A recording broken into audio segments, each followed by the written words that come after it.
If you have your Bibles, what I'd like you to do is turn to Revelation chapter 3. We're going to look today at the Philadelphia church, the faithful church. And I'm going to do two parts. We're going to get through half of this, and we're going to stop in point number 3 about halfway, because the faithful church has a lot to be said about it, and we have to unpack quite a bit. So as you're turning there, Revelation 3, the Philadelphia church, let me just put this out there. I know this sounds crazy, but this is not in Pennsylvania, okay? The Philadelphia in Pennsylvania, the birthplace of Rocky Balboa, and the birthplace of the Philly cheesesteak.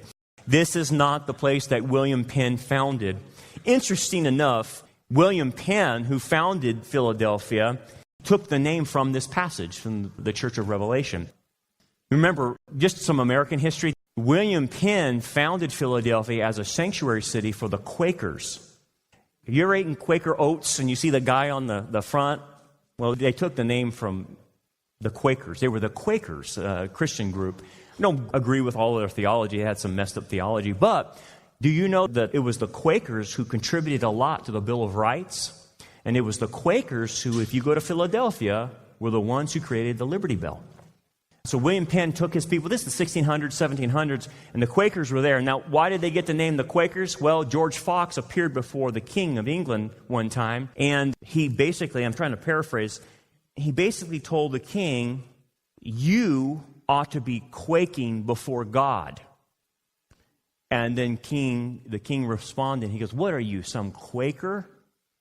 And so the name stuck. It was a derogatory term, because he was saying you should be trembling, basically, before God. He's telling the king this, and it became a pejorative term that they actually adopted. Yeah, we'll take that on. We are the Quakers. We quake before God. They had some weird ideas, but anyway, that's where William Penn settled the city of Philadelphia. The Philadelphia we're talking about, and the passage is talking about, is in Turkey, or Asia Minor at that point in time. Let me show you a picture on the screen.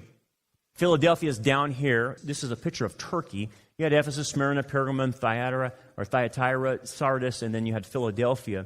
And then Laodicea we'll deal with next time. But Philadelphia sat at the crossroads, or the gateway, basically, between the east and the west. And it's a strategic city. A little bit of background on Philadelphia in Asia Minor. The reason it's got its name, Philadelphia, is because of King Attalus. 150 BC became the king in that area, and he founded this city. And he loved his brother Eumenes so much, it became a nickname of him, of Philadelphia, brotherly love. And so the city was named in honor of him, and that's where the name stuck there. A couple things about it. You can see there's another picture I think I have. There's not a lot of pictures of it. This is an old church in Philadelphia. As you can see, there's a mosque in the background. And I wanted you to see this because Philadelphia was eventually the Church of Philadelphia. And that brown stone right there, that was the Byzantine church that was there for centuries. And it was the Muslims who came through and destroyed Philadelphia and took over this area. And you can see the mosque in the background, which happened to a lot of the churches in Turkey. They were taken over by Muslims. A lot of times you're going to get things saying, well, the Crusades were really bad. And yeah, I understand the Catholic Church was doing crazy things, promising forgiveness to people who went on these Crusades. But the intent of the Crusades was to push the Muslims back. The Muslims were getting ready to take over all of Europe, and they would have had not the Crusades happened. So, yeah, we don't agree theologically with the Crusades, but it was the Crusades that prevented them from taking all over Europe. If the Crusades didn't happen, Europe would be Muslim. They had pushed all the way to Cordoba, Spain. They had actually taken all of Asia Minor and Turkey. They had taken Constantinople, and so it was a bad deal. But nonetheless, Christianity so much under the Catholic Church pushed them back a little bit and prevented them. Unfortunately, it's happening today, though. Anywho, let's go to the first point and understand as we unpack the Church of Philadelphia, the faithful church, what it means. Philadelphia, and point number 1, means brotherly love. And this church had the condition of the great missionary movement dominated the area of AD 1648 to about 1900, so just give or take a couple years. So about 200 years, from 1700 maybe to 1900, this was the great missionary movement epoch of church history. I'll unpack that just a little bit. So let's look at the text and kind of unpack it. And we're going to take our time in there because it's extremely important. I know it's a brief text, but there's a lot behind this. In verse 7, it starts, and this is 7a, and to the angel of the church in Philadelphia. Now, the church of Philadelphia is under the watch care of a particular angel. This angel is to execute any judgment or protection this church needs. Not only historically, but the kind of church that is a Philadelphia church, even in our modern day era. Okay, so angels are assigned to each church. And I have told you this before. They either execute judgment on that kind of church or they protect that kind of church. In this regard, in the Philadelphia church, you will see no condemnation from Messiah to this church. This church and the church of Smyrna, which is the persecution church, receives no condemnation. Now, it's not a perfect church, the Philadelphia church, but it's a faithful church. And because it's faithful, receives no condemnation. I would like to think Rock Harbor is in this venue of a Philadelphia type of church. That we're doing what we can faithfully, and you'll see the other qualifications of Philadelphia, but I hope that we're in this category. I think we are. We're not perfect, but we're at least faithful to His Word and our loyalties to the Messiah. Now, a little bit about this Philadelphia church. Very small, very few resources, but extremely faithful to Messiah. They were suffering persecution. We'll get into that persecution in just a bit. They were suffering persecution, but they still remained faithful. They would not leave their post. They would not depart from Christ. They would not depart from His Word. They stayed there, and they took whatever heat came upon them. Now, the question then becomes, how did they become so faithful? What made them so faithful? What made them a faithful remnant church? Because if you take this church out into our era, this is the church that's going to be raptured and removed, and you'll see this in the text. They're going to be removed before the Great Tribulation and what we know as the rapture. Now, what makes them so faithful that they're going to be removed? Well, number one, they're believers, but faithfulness is what you see on the outside, okay? Faithfulness means that they stick to it. You're going to see them serving. You're going to see them evangelizing. They're going to be doing what they're supposed to be doing day in, day out, every Sunday, whatever you want to say. They're always there. Just like our people who pack up and set up, they're always there. They're doing that. Our teachers are always teaching, day in, day out, doing the same thing. How do you become faithful? Because so many Christians are flaky. They're just flaky. They start things, but they don't finish them. They have good intentions, but then they stop. How do you continue to stay in the game? How do you continue to stay faithful? Well, the hallmark you have to understand is that the inner life determines your outer success in Christianity. Your inner life determines your outer success in your walk with the Lord. So in essence, what I'm saying is Christian life works from the inside out. Explain this. Let me give you an illustration. Emmitt Smith. Everybody knows Emmitt Smith. Dallas Cowboy running back. I think he ran for 15 years, right? Anyway, 15-year career, 18,355 yards. He broke Walter Payton's record. And they estimate that he pushed and shoved over 14 miles in all of that and picked himself up from the turf 4,400 times. How did he keep picking himself up after 15 years, 4,400 times? I know I'm using an athletic description, but how did he do it? Well, when they interview him, obviously he had something inside him that made him get up and keep doing it for 15 years. It wasn't the press. It wasn't any of that. It was his internal motivation. It wasn't outside cheerleading or someone telling him he's such a great runner. It was internal that made him continue to pick himself up after being tackled so many times. The point I'm saying is what drove Emmitt Smith internally, himself, internal motivation, is the same thing that really drives us. It's an internal motivation because of Christ. And the only way you get this internal motivation of faithfulness is that you have to develop it.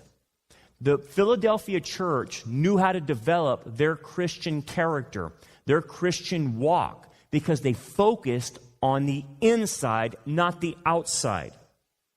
We'll explain this a little bit. Here's what happens.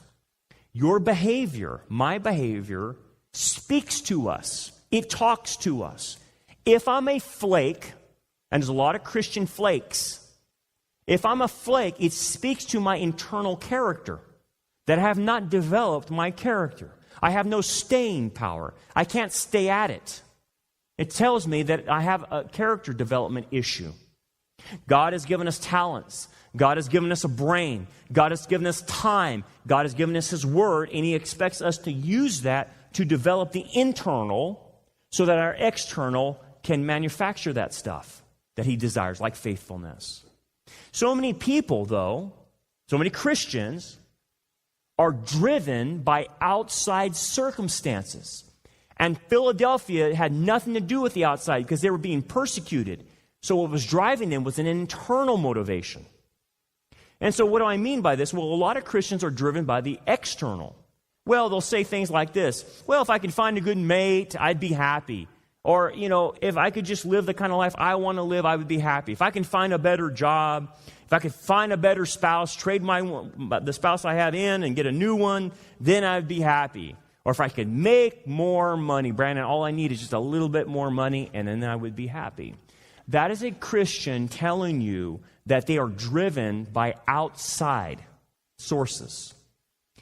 They've done studies on this, guys. Even in the secular world. And this is what they find. It's very interesting.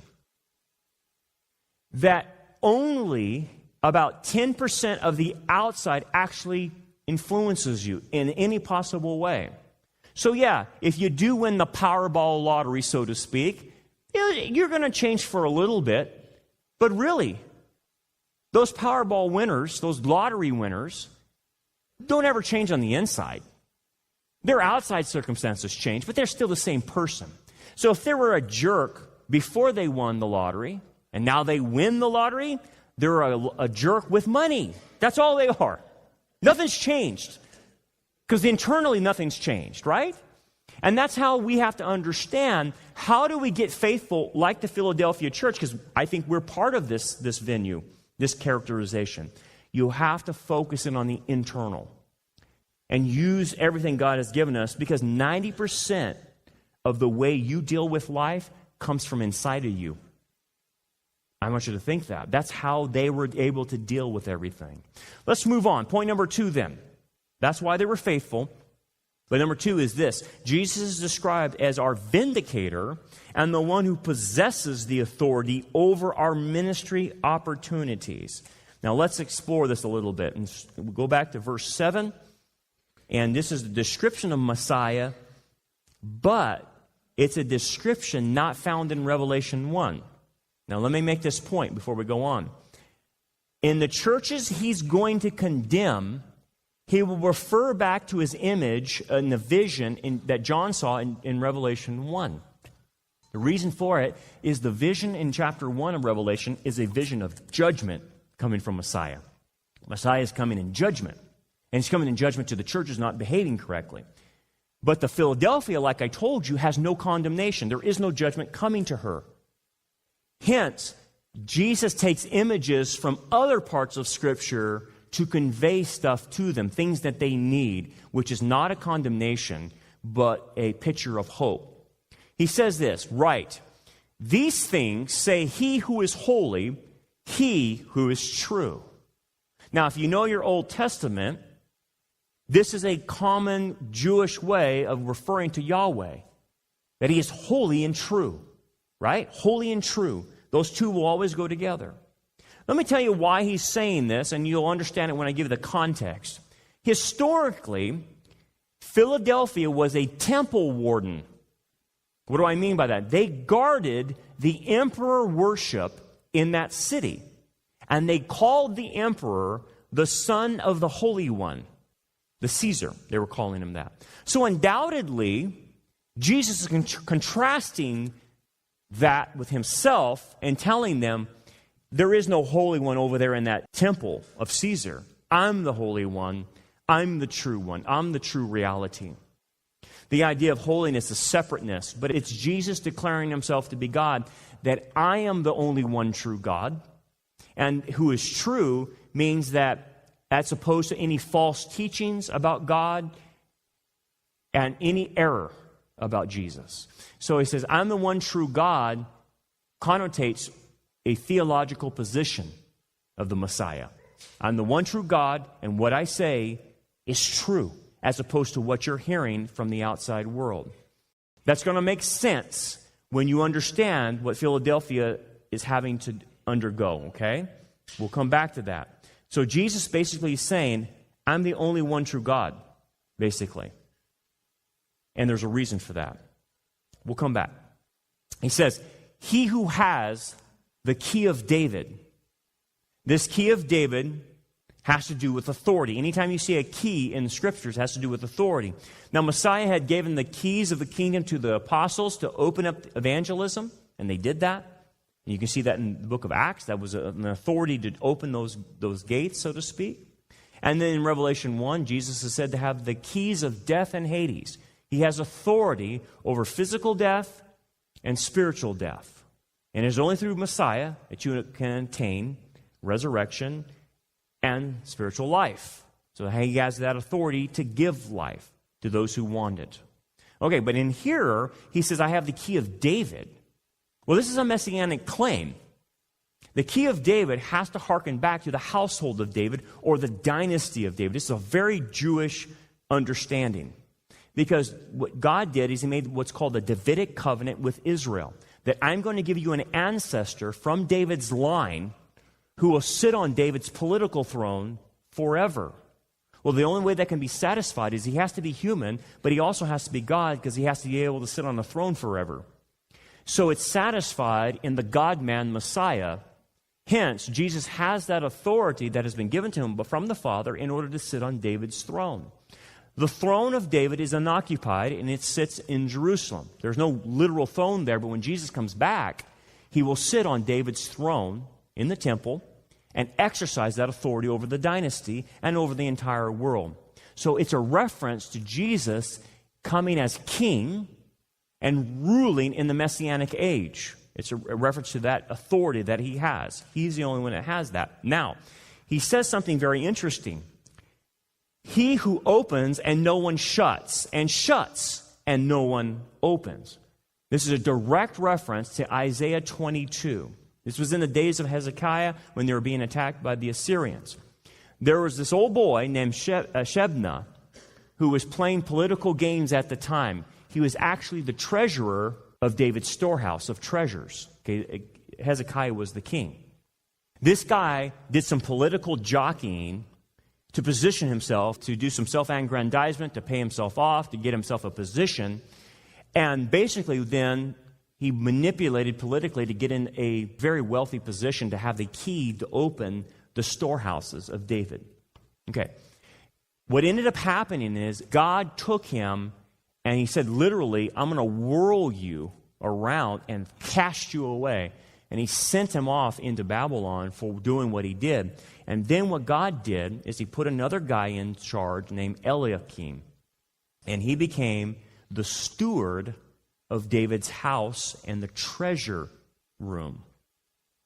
And basically, Eliakim is a prefigure of Messiah being over God's house and God's people and having access, the only one to have access, to open the treasury of David. Okay.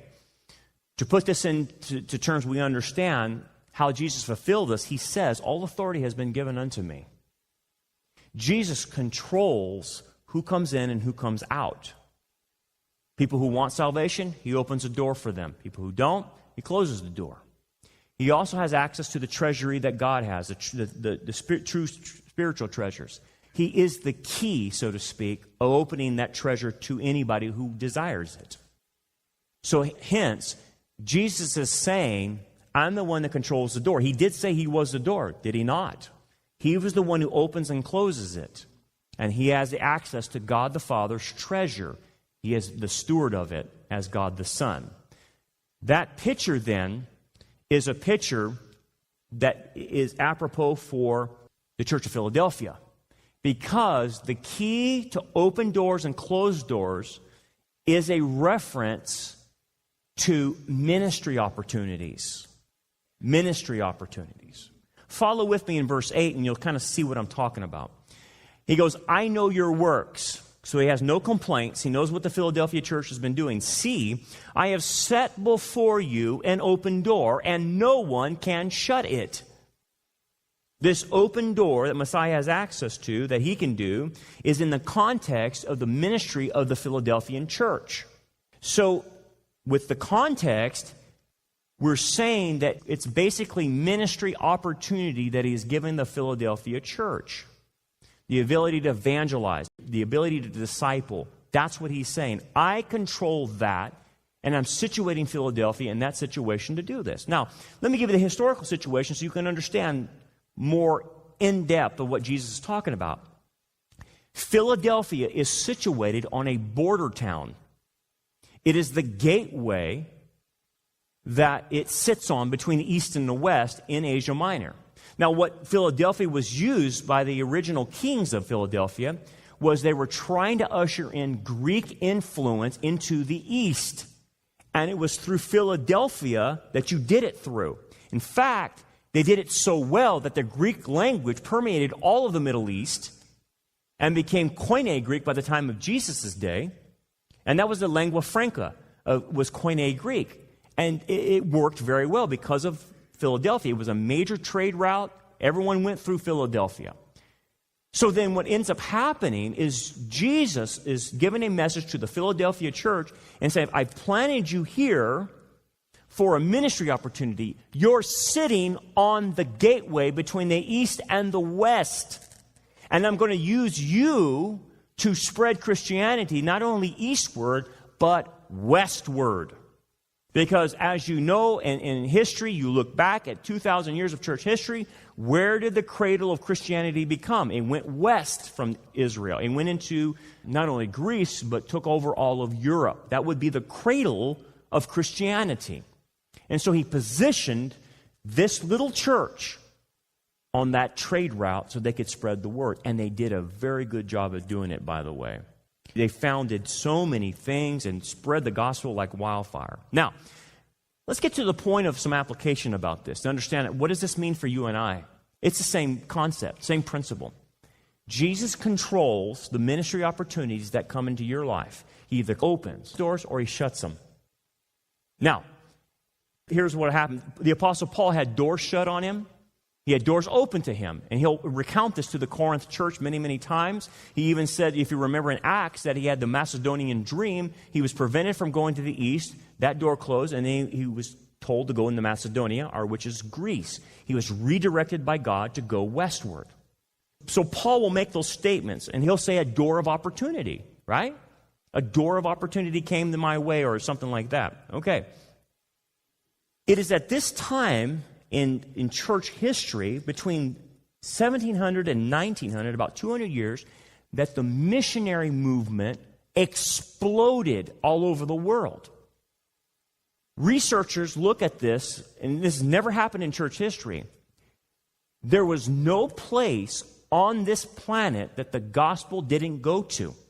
Nothing was barred. Nothing was prevented. They just went everywhere, and the floodgates were open, and many, many thousands of people, millions of people got saved through this epoch of time. Now, I've jumped from the historical situation now to the era. I hope you're following me with me on that.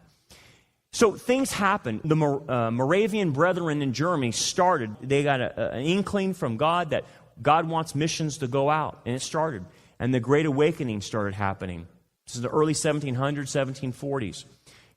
Bear with me on some history, but I think it's important for you to understand. The impact of this missionary movement is still with us today. The Philadelphia church and its impact is still with us today. It began in England, and if you recall, the sun never set on England. They had colonies all over the planet. Well, guess who accompanied the colonialization of what England was doing? Missionaries accompanied them. And they went into all these places They went into the Polynesians and evangelized them. They evangelized all these places like Australia and different places all over the planet, Africa, different places. Some of these Puritans, as they were called, you might know them, like John Bunyan, wrote Pilgrim's Progress. He's part of this missionary movement. John Newton, part of it, wrote the great hymns that you hear. You had the great Wesleyan revivals. You had George Whitfield's preaching, not only in England, but he came to America. The Great Awakening hit America and hit England, and people were getting saved by thousands, guys. It's amazing to watch. You get onesies and twosies here in America, you get saved. Back then, it was by the hundreds and thousands in America were getting saved. It was an amazing revival time. And you had the Second Great Awakening in the 1800s. The Baptists and the Methodists were behind this. And if you remember, the Methodists had circuit riders. And they would go all through horseback on the eastern seaboard getting people saved. And then you had what's known as the camp revivals. The Baptists had a lot to do with that, and so did the Methodists. But the camp revivals in America were unprecedented. Never seen people get saved like that. Thousands upon thousands of people in the pioneer days getting saved in America. Then there was a time of revival all over the world. William Carey went out into India to witness to them. Robert Moffat, the son of the famous David Livingstone, went to Africa. A lot of work there was done. Adoniram Judson went to Burma. Hudson Taylor, China. And then you had all the preachings of George Whitfield, John Wesley, Charles Spurgeon, Charles Finney, D.L. Moody. I don't agree with all their theology, but what was happening is they were getting people saved left and right, like we'd never seen in church history before. But here's the deal. That era doesn't exist anymore in America or England.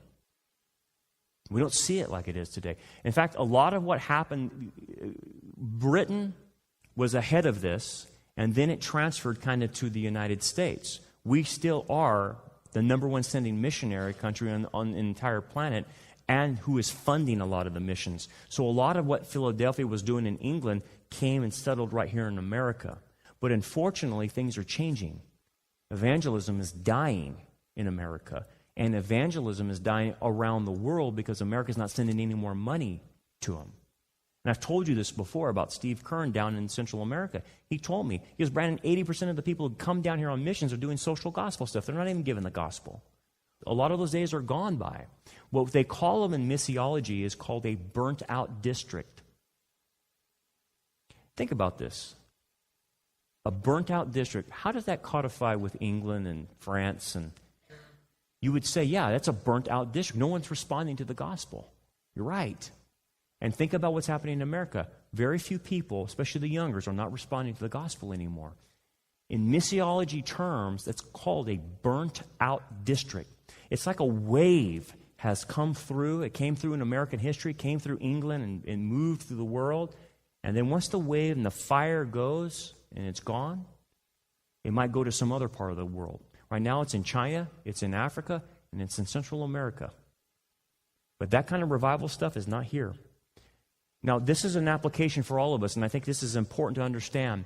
There's a lot of post-millennial Christians, which means that they believe they're going to usher in the kingdom without Christ. That believe, they keep saying, we just need to pray for revival. We need to pray for revival. I think God's going to do amazing things and He's going to have a revival. Really? Because if you study history, the conditions for revival are no longer here in America. The conditions for revival in England are no longer here. What do you mean? What are the conditions if you study revivals? The conditions are, I'm extremely poor. I could die this winter if I don't have enough logs stored up to burn my fire. I don't know if I'm going to make it through the winter. Extreme poverty, extreme survival, and you put those conditions, which was happening on our prairies, as people moved out west, they were trying to survive. So these camp preachers were coming on saying, hey, you may not live for tomorrow. You better get right with God. And that message resonated with them. But if you get in a society that's affluent, industrialized, fairly wealthy, they will see no need for Christ because they don't think they're going to die. They don't see their need spiritually. So when people say, well, you need to pray for revival, well, then really what your prayer would be, turn America into a poverty-stricken nation where they're barely surviving. That's what you really would be praying for. That's the conditions that were set. So why is Steve Kern so successful in El Salvador versus here in America? Because they're dead poor. 12 people live in a home, and they sleep on the floor, and they get by on $400 a month. And if they get a disease, there's no going to the doctor. They just die. That's why it's lighting on fire down there. That's why hundreds of people are getting saved. You go to America, they're relying on doctors, relying on their bank account, they're relying on this. They don't need Jesus. So if you hear people say, we need to have a revival, then really what you're hearing is, we need to pray for 1700s and 1800s conditions in America. And who would want that? It's not happening. So what you see is, in the Philadelphia church, they were poor. They didn't have anything. And that's why the gospel resonated with them. It makes perfect sense. Jesus said it himself. He said, it's harder for a rich man to enter the kingdom of heaven than it is for a camel to go through an eye of a needle. Why did he say that? Because the rich person relies on other things. They rely on their money to get them through life. And so it clouds their vision. That's what's happening in America. Let's go back to the text. Some very curious things he says. He says, for you have little strength. Now here's the deal. The reason he has laid down an opportunity before the Philadelphia church is based on 3 criteria, and I want you to notice them. It's going to be applicable to your life. The first thing is it should be because in the Greek. You have little strength. Why would that be one of the reasons Jesus gives this church a ministry opportunity? Because you have little strength. I'm going to give you this opportunity. That seems counterintuitive, right? It should say, because you're strong and healthy and this and that, then I'm going to give you this opportunity. You have a lot of money and you have a lot of personnel, and that's why I'm going to give you the opportunity. No. It's because you're small that I'm going to give you the opportunity. Do you know what happens in a situation like Philadelphia that's small? When it means that you're small, it means that you don't have any money and that you don't have a lot of people helping you and your congregation is small. That's what it means. Little personnel, little money, little finances, all that stuff. But I'm going to give it to you. Because you know what happens at a small church? You have to continue to rely on God day after day after day after day. At a big church that you have a $150 million bank account, you're not relying on God at that point in time. You're relying on your bank account. When you have 30 staff members, you're relying on your staff. You're not relying on God working through people. It's just you tell this staff person to do it, they do it. It's all flesh. It's all of the flesh. It looks good, but it's all flesh. When you're in a small situation like Philadelphia, you completely have to rely on His resources. He's got to do it. If something's going to happen, He's going to have to do it. That is a position of faith, that you come to the end of yourself. That's why He says, I'm going to help you and give you the opportunity because you rely on me. And I will be the power and the strength and the provision that you do need to accomplish this. That's the first condition. Look at the second condition. He goes, you have kept my word. You have kept my word. Now, what does this mean? In the Greek, it means to watch over, to guard, to preserve, to give heed to pay attention, to observe, to apply. It's not only that they have their theological issues correct, they actually do it. It's one thing to be all theologically correct, but it's another thing to actually obey it. That's Sardis. The church of Sardis had their theology correct, somewhat, but they wouldn't obey it. They were still dead. So the Philadelphia church actually does what it says. And so they protect the theological errors from, and they actually do it. Now, one more note on this. In order to be theologically correct, the Philadelphia church has a proper hermeneutic. What do I mean by that? Hermeneutics is the study of biblical interpretation. The great thing about the Philadelphia church was because they're guarding the truth. The reason they can guard the truth is because their biblical interpretation is sound. They make good interpretations from the text.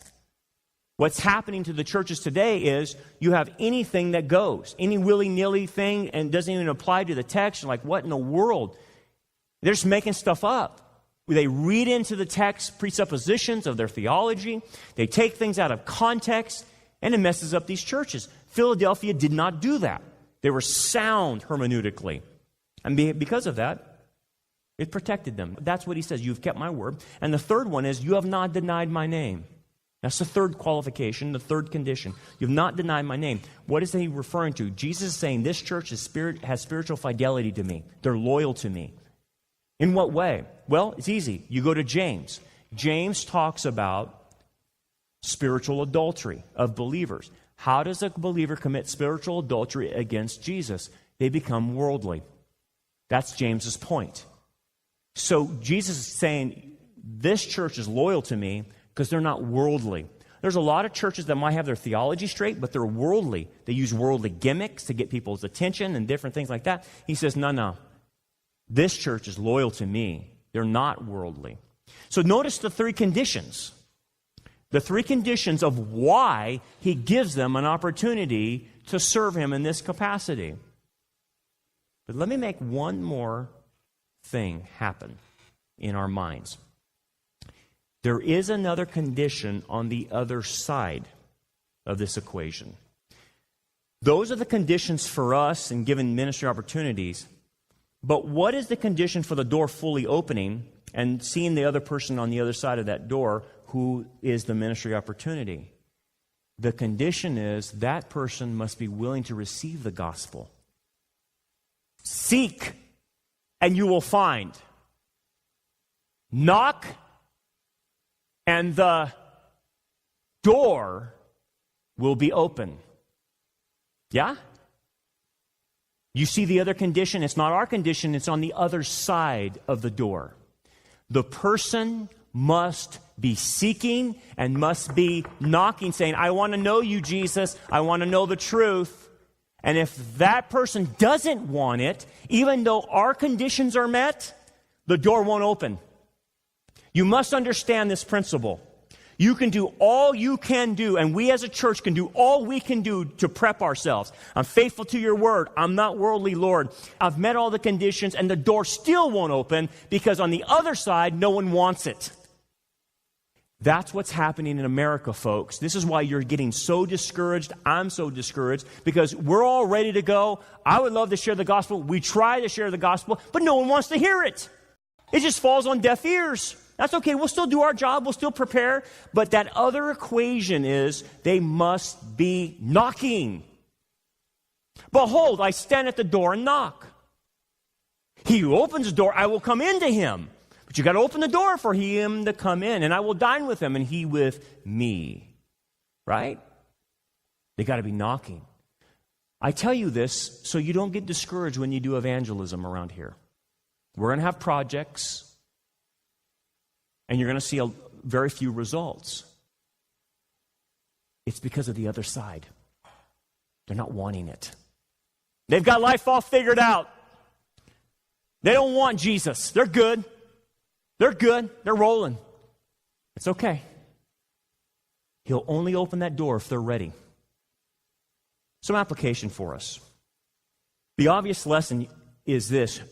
If he does open that door of ministry opportunity to you, whether that's to evangelize, whether that's to serve somewhere in the church, whether that's to teach a class, whether that's to serve in some capacity, some form or fashion, you have met the qualifications, and now he's opened that door. But here's the deal. Guess what? You're responsible for walking through the door.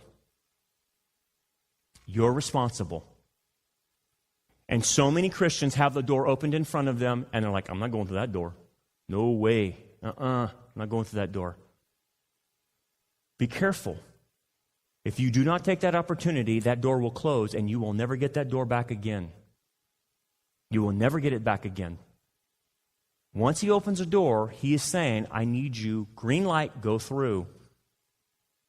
But the problem is, a lot of people don't. One of the things I want to point out is there are barriers of why people don't go through that door. There are hindrances of why people don't go through that door. Some of it is of their own doing. In a lot of ways, kind of we're our own worst enemy. We have our own issues, our own baggage. You look at the door that's open, you're like, oh man, that's going to cost a lot, man. And it's going to inconvenience me. That means I got to get up early in the morning. And you can talk yourself out of everything. You basically can. You just by the self-talk. And a lot of people do that. They just say, I'm just too busy. I got this going on and that. It's all excuses. It's all a smoke screen. And here's the deal. I'm a pastor. I want you to serve. But I'm not going to get in the middle of your obedience to Messiah. That's between you and him. I feel bad when somebody doesn't serve and I see the gifts they have and the talent. I feel bad about that. It breaks my heart because they're missing out on opportunities. But that's between them and Jesus. I'm not going to get in the middle of that. And they can come up with all the excuses, but here's the deal. You don't have to make the excuse to me. It ain't going to be me you're talking to. When you stand before Christ, he's going to say, I opened that door, and I opened that door, and I opened that door. Why didn't you take it? And that's when your excuses are going to have to be given. Not with anyone else in life, not with me. It's going to be with him. It's between you and him. I'm just saying, if he does open that door, I would hightail it as fast as I can to take it. I would take it because it's not going to come back to you twice. If you miss this opportunity, you will miss it. I'll give you a personal example in my own life. And I don't hear Jesus audibly, don't get that. But in studying the scriptures and him prompting me to start Rock Harbor, what I got back from all the studying and all the impressions I got on my heart was, Brandon, I'm giving you this one shot. If you don't take it, if you're more comfortable sitting where you're at, getting a big fat paycheck, getting benefits, and you like your salary better than you do faith, then you sit right there and don't take this opportunity. You sit right on the easy boy chair that you're in, and you become lazy. And you keep collecting that check. Oh yeah, you'll still serve me, but not at the capacity that I'm calling you to serve at me. I'm asking you to step up. Leave it all behind and give it up for me in faith. And I'm only giving it one time. When he did that to me on my heart, I said, I better get going. And it was like I have to, because it's not coming back. This door of opportunity, you will mess it up sometimes. I will mess it up. But the other thing is our family can mess it up. And I've said this before, and I'm going to keep reiterating it. When you look at discipleship through the Gospels, one of the major problems with people following Jesus is their own family. And you know it. He says, I have not come to bring peace, but a sword. A mother against her daughter, a father against his son. A man's own enemies will be of his own household. And then you have all these other passages of saying, Jesus, I'll serve you when I bury my dad and stuff like that. I'll get back at you. No, I'll be there. I'll be there. And before you know it, you see people after people giving excuses of why they don't take the open door because of family. The family members are getting in the way of it. That's a hard one, isn't it? Because Jesus says that's going to be the primary problem, is you and your family. Your family will prevent you from taking doors. And you think about it on our level, so many people, just on a church our size, their excuse is, well, I got my kids, or I got this going on, or I got that going on. I tell you something, in the last church I was in, so many people gave excuses of their family. They'd use their kids for excuses. I remember one guy said he wouldn't be baptized until his father died. He's a grown man. He's a grown man telling me, and that's, again, I don't care, that's between him and God. He wouldn't be baptized because he's going to wait for his dad because his dad believed in sprinkling. And boy, if I get immersed, my dad's going to pitch a fit. I'm just going to wait till he dies and then I'll get baptized. How is that excuse going to work with Jesus? You see what the guy was doing? He's putting his family, his father, in front of his obedience to Jesus. That is a black and white issue. You don't go and baptize if you're a believer. You get baptized immediately. You don't wait. You don't have the option to wait. It's not even seen in Scripture. But yet this man says, you know what? I don't care what Jesus says. I don't want to upset my father. Come on. Really? Wow. That's scary. I say all of this because If we are the Philadelphia church, or we're in that category, we're going to be given ministry opportunities. Because he knows your doctrine is straight. You're faithful to him.